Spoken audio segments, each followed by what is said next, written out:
역대상 20장 1절에서 8절입니다. 20장 1절로 8절을 읽겠습니다.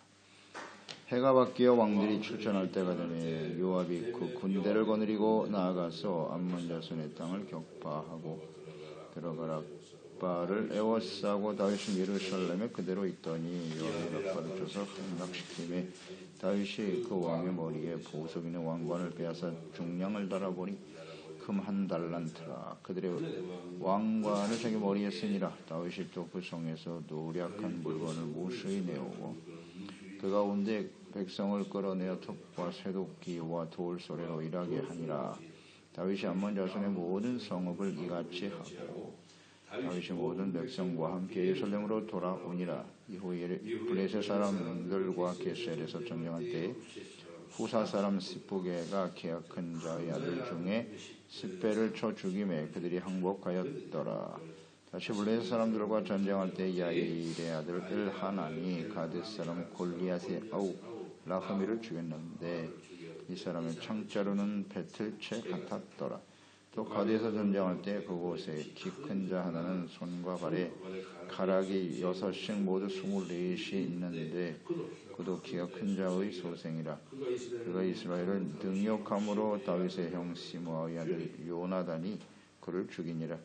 가데의 키 큰 자의 소생이라도 다윗의 손과 그의 신하의 손에 다 죽었더라. 아멘. 두려움이 없는 담대한 용사들, 하나님께서 다윗과 함께 하심에 가는 곳마다 승승장구합니다. 이스라엘의 대적들이 모두 다 패배하고 조공을 바치게 되죠. 암몬과 블레셋과의 전쟁에서 승리하는 내용이 오늘 본 말씀에 나와 있는데요. 그들을 담대함으로 물리치는 다윗의 용사들, 다윗과 그의 용사들이 잘 기록되어 있습니다. 1절로 3절의 암몬과의 전쟁인데요. 왕들이 출전할 때가 되었다. 새해에.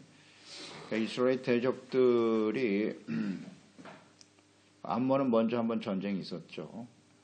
아람과 함께 연합해서 공격해온 일이 있었는데 그들이 아직도 온전히 항복하지 않은 것 같아요. 계속 기회만 되면 항상 이스라엘을 대적하고 괴롭히는 암몬, 또 옆에 있는 블레셋 끊임없이 공격해오죠. 요압이 군대를 이끌고 암몬을 격파합니다. 중심 도시였던 랍바를 포위하여 정복했다. 그 왕들이 쓴 왕관, 금 1달란트나 되는 왕관, 무수히 많은 물건들을 노획물로 가져왔다. 그랬고 그 백성들은 중노동하는 노예가 되었다. 이제 하나님의 나라, 이스라엘은 하나님이 다스리신 하나님의 나라인데 끊임없이 대적하죠. 완악하고 교만한 왕 때문에 끊임없이 백성들이 희생을 당하고 있네요. 고통을 당하는 것을 볼 수가 있습니다. 그래서 이방인들도 하나님께서 함께 계신 이스라엘을 대적하게 될 때 이런 고통과 어려움을 당하게 되는데 반대로 화친하는 사람이 돼야죠. 화평을 구하는 자가 되어야 한다. 그럴 때 이제 하나님께서 주시는 은혜와 축복을 누리게 되는 겁니다. 하나님의 백성들에 대해서 대적할 것이냐 아니면 평화, 화평함을 누리며 살아갈 것인가. 이것은 하나님의 사람들과 함께 살아가는 모든 자들에게 주어지는 선택이에요. 선택입니다. 그러니까 예루살렘을 위해서 평안을 구하는 자가 되어야 한다고 시편 122편 5절 9절에 잘 나와 있죠. 거기 심판의 보좌를 두셨다. 곧 다윗의 집의 보좌로다. 예루살렘을 위하여 평안을 구하라. 예루살렘을 사랑하는 자는 형통하리로다. 내 성 안에는 평안이 있고 내 궁중에는 형통함이 있을지어다. 내가 내 형제와 친구를 위하여 이제 말하리니 내 가운데 평안이 있을지어다. 여호와 우리 하나님의 집을 위하여 내가 너를 위하여 복을 구하리로다. 이렇게 말씀하고 있죠. 그러니까 예루살렘, 거기는 하나님이 임재하여 계신다. 다윗의 집의 보호자다. 거기에 심판의 보좌를 두셨다. 그렇게 말씀하셨거든요. 예루살렘, 지금 그런 상태잖아요. 다윗이 다스리고 있는 이스라엘, 그 예루살렘에 하나님의 괴가 모셔져 있고 형식적으로만 성전이 존재하는 게 아니잖아요. 마음 중심으로 하나님을 사랑하고 경외하고 전념하고 그런 상태였단 말이죠. 그렇기 때문에 이럴 때는 예루살렘을 위해서 평안을 구하는 자가 되어야 한다. 예루살렘을 사랑하는 자가 형통하리로다 이렇게 말씀하셨어요. 근데 평안을 구하지 않고 이렇게 대적하게 되면 그들은 결국 파멸할 수밖에 없다. 이것은 뭐 이스라엘 역사 전체적에 나타나는 역사적 사실이고요. 그 이유도 마찬가지죠. 오늘날은 예루살렘이 예수 그리스도이실 텐데 예수 그리스도와 그 예수님이 머리가 되신 교회와 성도들 이스라엘 역사를 통해서 확인할 수 있는 것은 뭐 이스라엘에 예루살렘에 성전이 있기 때문에 다 승리하는 건 아니에요. 하나님의 백성이라도 예루살렘이 성전이 있어도 그들이 하나님과 올바른 관계를 맺지 못하면 그것이 또 아무 의미가 없다는 것을 알게 되죠. 그래서 오늘날 교회가 예수 그리스도의 머리요 예수 그리스도의 몸이라고는 하지만 그 성도들이 하나님과 예수 그리스도와 올바른 관계를 맺지 못한다. 의의 삶을 상실해버렸다면 또 그것은 아무 의미가 없겠죠. 그러니까 우리가 교회가 이 땅에 존재하는 이유는 이렇게 모든 사람들이 하나님과 예수 그리스도 안에서 주님을 바르게 경외하고 섬기는 그리스도인의 삶의 모습을 통하여 교회들을 통하여 그리스도인들을 통해서 모든 사람들이 평안을 구하고 대적하는 게 아니라 평안을 구하고 그 안에서 주님 앞에 생명을 얻고 구원받는 것이 교회 역할 아니에요? 근데 이걸 못하고 있잖아요. 오히려 교회를 저주하고 멸시하고 조롱하고 있다. 그러니까 다 죽는 거예요. 그 사람들이 다 죽는 겁니다. 그들이 하나님과 예수 그리스도를 잘 모르는 상태에서 이렇게 저주하고 그러면 그들도 같이 죽는 거거든요. 그러면 그 책임은 누구에게 있느냐? 네, 교회와 성도들에게 있는 겁니다. 나중에 아마 이거 받을 심판이 굉장히 클 겁니다. 하나님 앞에서. 그 역할과 사명을 다하지 못함으로써. 그런데 교회와 성도들을 조롱하고 멸시하는 불신자들에 대해서 사탄이라고 소리치고 말이죠. 이건 정말 교만하고 어리석은 짓이에요. 물론 그렇죠. 세상은 원래 그래요. 하나님이 없습니다. 그들의 배후에는 악한 원수 마귀들의 영향을 받는 건 사실이지만 그들을 그렇게 하나님을 대적하게 하는 일이 누구의 책임이뇨? 이런 걸 하나님께서 물으실 것 같아요. 분명 이스라엘이 하나님과 함께 하고 있었어요. 다윗 시대에 하나님과 온전한 관계 속에 있었는데 주변 나라들이 이렇게 화평을 구하기보다는 대적을 했더라. 결국 멸망의 길을 가게 되는 거죠. 자, 이방인들뿐만이 아니에요. 이 시편 22편의 말씀처럼 그 예루살렘 하나님이 거여 계신 곳인데 교회와 또 하나님이 그곳에 함께 임재하여 계신 예배와 주님을 섬기는 일을 멀리한다. 화평을 구하지 않아요. 성도들, 하나님의 백성들도 이렇게 예루살렘, 하나님의 성전을 귀하게 여기고 또 평안을 구하는 자가 되지 못한다면 이방인들과 같이 되겠죠. 이방인들과 같이 될 것입니다. 평안을 구하는 자가 되어야 된다. 하나님과 화평을 구하는 자들이 되어야 되는데 잘 한번 구상을 해보세요. 우리는 교회와 예수 그리스도 안에서 참된 화평을 추구하는 자인가? 이스라엘 백성들은 이거 실패했어요. 성전은 있는데 제사는 드리는데 하나님과 화평하지 않아요. 하나님과 화평하지 않는다고요. 우상을 섬겼거든요. 우상을 선택하고 죄를 지으면서도 하나님 전에 나가서 제사와 예배를 드렸다. 이건 하나님이 가증히 여기시는 일이라고 그랬어요. 주님이 견디실 수가 없다 그랬습니다. 그건 화평이 아닙니다. 하나님의 무서운 진노를 촉발하는 거예요. 오늘도 마찬가지거든요. 제사와 예배는 드리는데 여전히 마음속에는 우상이 자리 잡고 있다. 자기가 우상이고 자기를 위하여 재물이 우상이고 그런 사람 많죠. 이건 화평을 구하는 게 아닙니다. 화평케 하는 것이란 하나님 앞에서 자신의 죄를 솔직하게 깨닫고 회개하고 돌이키는 겁니다. 이게 평안을 구하는 자죠. 그러면 그런 사람들은 평안이 있을 것이고 형통함이 있을 것이다. 하나님의 집을 위하여 내가 너를 위하여 복을 구하리로다. 하나님의 집을 위하여, 하나님의 나라를 위하여 하나님께서 복을 내리신다. 그런 기회를 지금 주변에 있는 암몬이나 블레셋이나 기회를 놓치고 있다. 우리 주변의 사람들도 마찬가지죠. 그게 우리의 잘못은 아닌가? 이런 걸 잘 묵상해보고, 나는 하나님 앞에서 진정 화평을 추구하는 자인가? 죄를 가지고 있으면 절대 평안이 없다고 했죠. 그래서 예배가 중요한 것이고, 항상 화평을 구하는 자가 되어야 된다. 화평케 하는 자가 복이 있나니 저희가 하나님의 아들이라 일컬음을 받으리라 하셨거든요. 그러니까 하나님과의 관계 속에서의 화평을 추구하는 사람, 더 나아가서 사람들과의 관계 속에서 화평. 그 화평이 화평케 하는 자란 무엇이뇨? 잘 묵상할 필요가 있겠죠. 4절로 8절 블레셋과의 전쟁이죠. 블레셋에는 골리앗과 같이 키가 크고 장대한 자들이 있었다. 그러나 다윗과 그의 군사들에 의해서 전멸되었습니다. 십부개가 거인 십배를 쳐서 죽였고, 또 야일의 아들인 엘하난이 가드 사람 골리앗의 아우 라흐미를 죽였다. 이 사람의 청자로는 배틀채 같았더라. 엘하난, 골리앗의 동생 라흐미. 골리앗과 같이 아주 장대하고 키가 큰 사람이었다는 거죠. 이 다윗 시대와 사울 시대를 우리가 좀 비교할 필요가 있죠. 비교해 볼 필요가 있습니다. 어떤 차이가 있는가? 블레셋 군대, 골리앗과 같이 장대한 군사가 그가 이제 앞장서서 이스라엘을 공격해 왔을 때랑 오늘 이 다윗 시대의 이 모습과 한번 연결해서 비교할 필요가 있단 말이죠. 사울왕 시대의 군사들과 다윗 군사들의 차이, 사무엘상 17장이죠.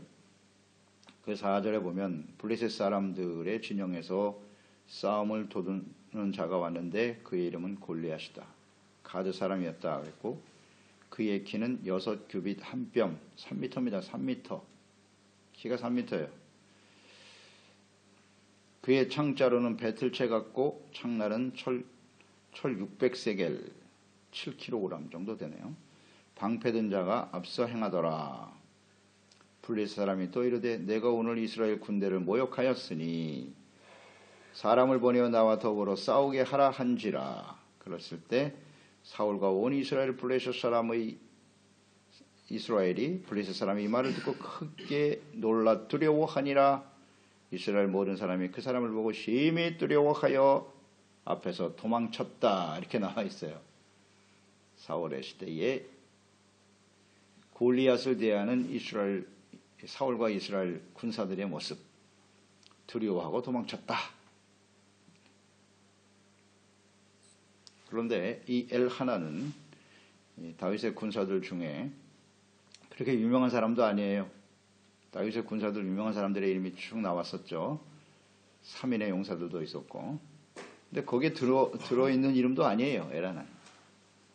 그런데 이 엘하난에 의해서 골리앗과 같이 거인 라흐미, 이 라흐미를 두려움 없이 쳐서 물리쳤다. 이 차이를 아시겠습니까? 그 상황으로 봐서는 똑같이 두려운 상황일 거 아니겠어요? 키가 3m인데 어떻게 그 싸워서 이기겠습니까? 그 차이가 뭐냐? 하나님과의 올바른 관계라고 봐야 합니다. 사울은 하나님과의 관계가 바르지 못했죠. 하나님을 떠나버렸고, 하나님을 떠나버린 사람은 온전히 자신의 힘과 능력을 의지할 수밖에 없지 않습니까? 그런데 자신이 가지고 있는 능력이 대단한 것 같지만 이렇게 강하고 힘센 사람을 만나게 되면 당연히 두려워할 수밖에 없죠. 그들 가운데는 하나님이 없어요. 그런데 다윗 시대에는 하나님과의 관계가 바르게 세워졌죠. 하나님의 군대였다고요. 하나님이 함께 하신다. 그러니 그들이 두려움의 대상이 아니었다는 거죠. 그래서 물리칠 수 있었던 거 아닐까요? 두려움과 담대함, 이것이 있느냐 없느냐예요. 차이라고. 담대하냐 두려워하느냐. 자, 이거 그대로 우리 가운데 적용시켜 보세요. 우리가 인생을 살다 보면 우리의 힘으로는 도저히 극복할 수 없는 상황이 다가온다고요. 그렇죠? 아무리 뭐 밤새 고민하고 애를 써봐도 이리저리 동분서주 해봐도 나의 능력으로는 도저히 해결할 수 없는 상황이 벌어진다고요. 그때 우리는 어떻게 반응하나요? 두려워하고 불안해하고 염려하고. 그 이유가 무엇이죠? 그 안에 하나님이 안 계신 거예요. 그 입으로는 하나님을 고백하고 뭐 형식적으로 주님을 섬기는 모습은 있으나 이런 상황이 다가올 때 두려워한다. 그때는 사울 시대에 골리앗 앞에 서 있는 이스라엘의 군대를 떠올리시기 바랍니다. 그렇잖아요. 그대로 적용되는 거죠. 내가 왜 두려워하지? 그 원인이 뭐지? 내가 사울과 같은 것은 아닌가? 하나님과 멀어졌어요. 하나님과 화평하지 않아요. 그러니까 두려움이 찾아오는 거예요. 이제 다윗의 시대는 달라요. 하나님의 나라와 일을 먼저 구하죠. 삶의 우선순위가 하나님께 있었어요. 제사와 예배가 활성화되어 있었고, 다윗을 위해 충성하는 게 아니에요. 하나님의 나라와 뜻을 이루기 위해서 군사들이 마음이 하나가 되었다. 하나님으로 하나 된 사람들. 그러니까 담대하죠. 사울 시대에는 다윗이 골리앗을 향해 달려갔을 때 그 모습이 굉장히 충격적이었어요. 자, 어린 다윗이 어떻게 저 골리앗을 향해 달려가냐. 근데 다윗 시대는 이게 흔한 일이 됐다. 당연한 것처럼 여겨지는 거예요. 모든 군사들이. 특별한 일이 아니라는 거죠. 그래서 이 하나님과의 관계, 삶의 우선순위, 이게 얼마나 중요한가. 우리의 삶의 여정에 이렇게 우리를 힘들게 하는 일들이 수없이 벌어지겠죠. 근데 이것은 무슨 특별한 상황인 것처럼, 특별한 능력이 있어야만 극복할 수 있는 것처럼 보이지만, 하나님과 올바른 관계 속에 있는 사람들은 그건 아무런 일도 아닌 거예요. 그냥 담대하게 나가 싸우면 되는 거예요. 하나님이 승리하게 하신다. 자, 이 차이를 잘 묵상해 보시기 바랍니다. 6절에도 나와 있죠. 가드에서 전쟁할 때 그곳에 키 큰 자 하나는 손과 발에 가락이 6씩 있었다. 모두 24이었다. 그도 키가 큰 자의 소생이다. 그가 이스라엘을 능욕했다 그랬어요. 7절에 보세요. 골리앗과 비슷하네요. 능욕함으로써 다윗의 형 시므아의 아들 요나단이 그를 죽였다. 이스라엘을 능욕했다. 아주 거인이에요. 거인이 이스라엘을 능욕했다는 건 무엇입니까? 자신의 신과 능력만을 믿고 의지하면서 이스라엘을 모욕하고 능욕했다. 이것 때문에 모든 사람들이, 이스라엘 군대들이 두려웠던 것이거든요. 능욕했다. 이건 참을 수 없는 일이죠. 이런 능욕을 듣게 되었을 때 우리는 먼저 그것을 대할 때 우리가 두려워하는가? 이런 걸 좀 잘 점검해 볼 필요가 있고요. 하나님과 우리의 관계가 어떠한가? 이런 것들을 좀 잘 묵상할 필요가 있겠죠.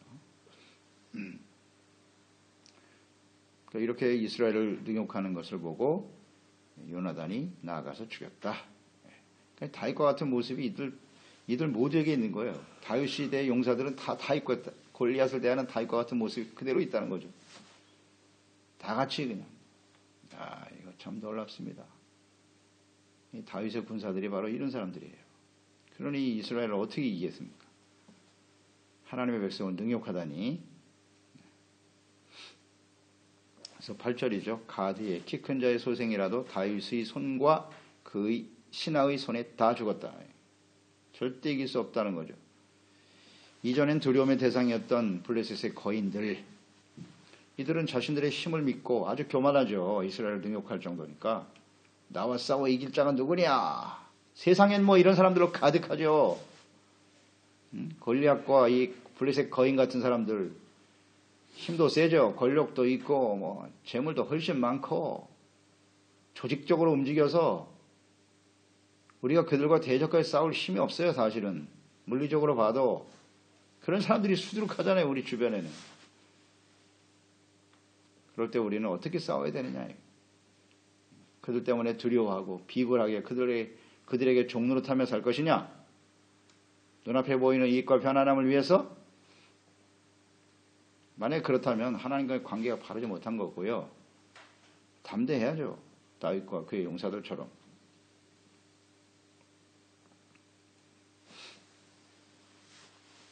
하나님께서 다윗과 이스라엘이 함께 하셨다. 함께 하셨다는 거예요. 하나님과 합평했다는 겁니다.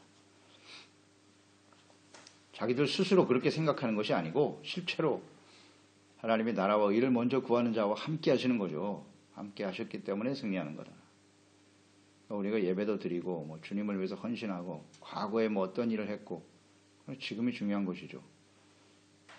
하나님이 함께 하시지 않는다면 자신의 힘을 의지하여 교만한 블레셋의 거인들과 같은 모습으로 나가든가 하나님을 능욕해요. 하나님을 믿는 사람들인데도 하나님을 멸시한다고요. 나의 삶에 하나님은 필요 없어요. 나의 힘과 능력으로 얼마든지 세상을 살 수 있습니다. 승리할 수 있다고 여기는 사람들, 그들은 아닌가 생각해 보고요. 두려워하고 있지는 않나 생각합니다. 그래서 사무엘상 17장 골리앗을 대하는 다윗의 모습을 다시 묵상하게 되죠. 이 다윗의 모습이 그 당시에 모든 군사들에게, 이름 없는 용사들에게도 다 해당이 되었다는 거죠. 어떻게 골리앗을 이겼는가? 17장 사무엘상 17장 45절 46절 다윗이 블레셋 사람에게 이르되 너는 칼과 창과 단창으로 내게 나오거니와 나는 만군의 여호와의 이름 곧 네가 모욕하는 이스라엘 군대의 하나님의 이름으로 내게 나아가노라. 오늘 여호와께서 너를 내 손에 넘기시리니 내가 너를 쳐서 내 목을 베고 블레셋 군대의 시체를 오늘 공중에 세워 땅의 들짐승들에게 주어 온 땅으로 이스라엘에 하나님이 계신 줄 알게 하겠고. 아멘. 이렇게 해야 이기는 겁니다. 이게 승리의 법칙이에요. 이거 오늘 우리는 그대로 적용되어야 합니다. 예수님께서는 이 마지막 때 교회와 성도들 향해서 이기는 자가 되라고 외치고 계십니다. 어떻게 승리할 것입니까? 크고 두려운 이 세상 속에서 두렵죠. 두려워하고 있잖아요. 사실이요. 그래서 쉽게 타협하잖아요. 세상과. 무릎 꿇어버리지 않습니까? 불의와 불법인 줄 알면서도 두려워요. 그들과 손을 잡아요. 뭐 비일비재하죠. 이런 일들이. 비일비재하죠. 어떻게 이길 것이냐. 이게 승리의 법칙이에요. 나를 위해 싸우는 게 아닙니다. 내가 가지고 있는 것을 지키기 위한 싸움이 아닌 것이에요. 명예를 지켜야지, 재물을 지켜야지, 나의 자존심을 지켜야지, 이런 싸움이 아닌 거예요. 하나님과 하나님의 이름을 위해서 이런 사람들이 돼야 할 텐데. 다윗은 그래서 승리했고 다른 이스라엘 백성, 오늘 다윗의 용사들도 마찬가지입니다. 그들이 그 거인들보다 힘이 셌기 때문이다? 그만큼 힘이 강하였다? 물론 그렇겠죠. 그러나 그 물리적인 힘을 의미하는 게 아니죠. 그러니 우리도 그들보다 더 센 권력을 가져야 되고 더 많은 재물을 가지고 명예와 능력을 얻어야 그들을 이길 수 있다? 이건 잘못이죠. 잘못 이해하는 거죠. 그런데 오늘날 많은 교회와 그리스도인들이 이 오류에 빠져 있어요. 오류에 빠져 있습니다. 잘못이죠.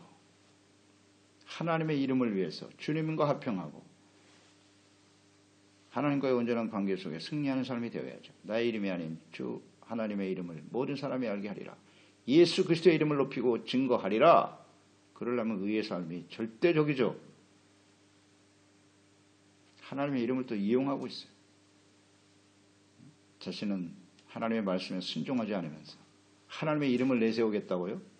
이게 다 하나님의 이름을 만물이 여기는 거잖아요. 하나님을 자기 마음대로 할 수 있다고요? 그럴 수 없습니다. 이 다윗 시대에 다윗이 삶의 본을 보였고 그 밑에 있는 용사들도 역시 마찬가지예요. 이거 참 멋있습니다. 이런 군대가 돼야죠.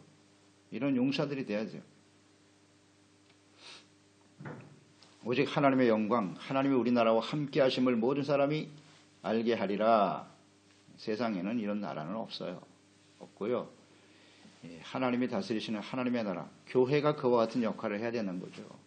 교회와 성도들이 하나님의 함께 하심을 모든 사람들이 알게 해야죠. 알게 해야죠. 그럴 때 하나님께서 사탄과의 싸움에서 승리할 때 많은 영혼들이 주님께 돌아오겠죠. 간단한 진리인데. 하나님의 나라가 세상에 이 땅에 이루어진다는 의미가 뭐냐. 이걸 잘못 이해하는 사람들이 많아요. 하나님의 나라가 이 땅에 이루어지는 게 뭡니까? 정치 권력을 쥐고 마음대로 행해서 이 땅에 나라를 세우는 겁니까? 이스라엘이 예수님 당시에 이런 잘못된 생각을 가지고 있었기 때문에 예수님을 버린 겁니다. 더 이상 능력이 없다, 이게 예수님이. 십자가를 못 박힌다고 하니까. 세상 나라에만 관심이 많아. 예수님은 하나님의 나라를 이루기 위해서 오셨는데 그 차이를 이해 못하는 사람들이 꽤 많아요. 꽤 많습니다. 오늘날도 마찬가지입니다. 하나님의 나라예요. 주님의 초점. 하나님의 나라. 예수 그리스도를 믿고 죄사함 받고 구원받아 하나님이 통치하시고 다스리시는 하나님의 나라를 교회와 성도들이 세워가는 겁니다. 개인의 삶의 모습을 통해서. 그래서 하나님의 군대, 하나님의 이름과 영광, 하나님이 함께 계심을 모든 사람들에게 알게 하라. 담대함, 두려움의 차이라는 것 잘 묵상해야 되고요. 그래서 히브리서 10장 35절 그러므로 너희 담대함을 버리지 말라. 이것이 큰 상을 얻게 하리라. 담대함을 통해서 상을 얻는다 그랬어요. 어떤 상을 얻게 될까요? 담대함은 곧 승리를 의미하는 거예요. 오늘 말씀과 연결해서 묵상해 보세요.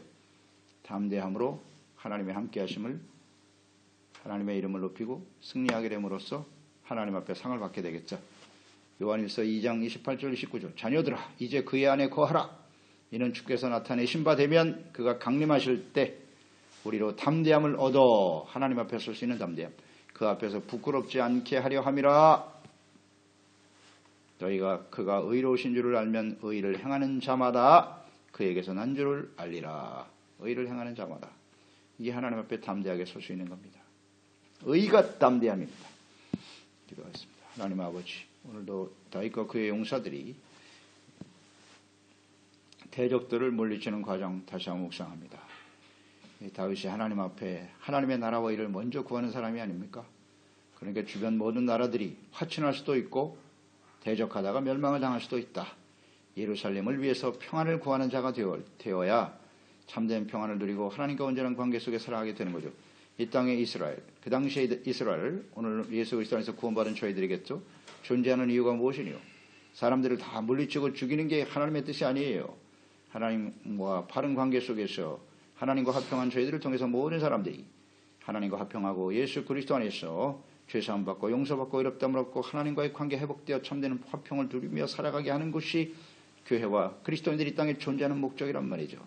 그러나 이 역할과 사명을 다하지 못하면 많은 사람들이 대적하다가 그리스도와 하나님을 대적하다 멸망해 갈 수밖에 없다는 사실, 이것을 우리가 깊이 묵상하게 하시고 오늘 우리 자체가 진정 화평을 추구하는 자들인지 하나님과 온전한 관계 속에 살아가는 저희들인지를 잘 생각하게 하세요. 그럴 때 우리는 담대할 수 있어요. 두려워하지 않아야 어떤 상황이 다가와도. 그래서 우리를 통해서 하나님의 함께 하심을 모든 사람들이 알게 하시고 예수 그리스도 안에서 주시는 하나님의 나라, 하나님의 다스림을 받는 은혜와 축복을 함께 누리며 설 수 있도록 저희들을 사용하시고 역사하여 주옵소서. 예수님의 이름으로 기도드리옵나이다.